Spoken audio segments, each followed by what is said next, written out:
This lesson looks at monomers, polymers and elements, which are part of the Biological Molecules unit of Year 1 A-Level Biology. First of all, let's look at monomers. Mono means single and mers means part, so a monomer is a single part. Monomers are the basic building block of molecules, like the bricks that form a house. Monomers connect together, usually through covalent bonds, in a repeating fashion, like beads in a bead necklace, to create complex forms of molecules known as polymers. Let's look at some examples of monomers. First of all, we have glucose, which is a monosaccharide. Two joined together make the disaccharide maltose.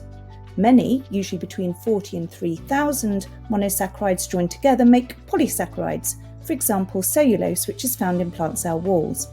The other well-known monosaccharides are fructose, ribose and galactose.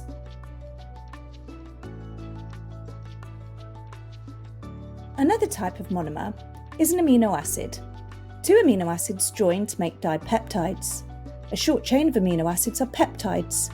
Many amino acids join together in a long chain form polypeptides, and when the polypeptides fold to form their specific structure, then proteins are formed. There are 20 different amino acids coded for by DNA, each one of the 20 differ in the side group known as the R group. We will look more at this when we look at proteins later in the unit. The R group contains the elements carbon, hydrogen, oxygen, nitrogen and occasionally sulfur.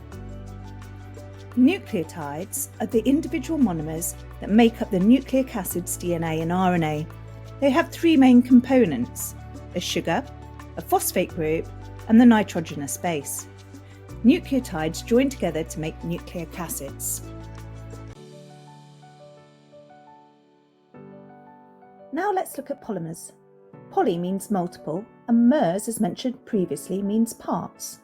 Polymers contain repeating molecular units, which are generally connected by covalent bonds.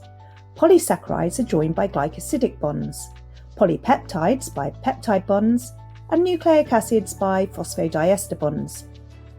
Polymers belong to the main group macromolecules.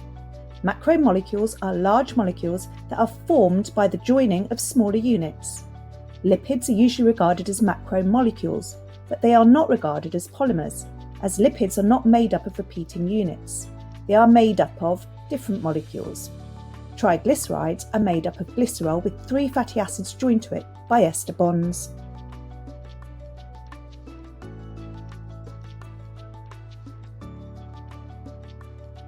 So how do monomers join together to make polymers? They are joined together in a condensation reaction. This is when a bond is formed between the two monomers with the loss of water molecules. Here we can see two monosaccharides joined to form a disaccharide. A glycosidic bond is formed between the monosaccharides with the loss of a water molecule, hence the name condensation reaction. To break polymers apart, a hydrolysis reaction occurs, which requires the addition of a water molecule to break the covalent bond.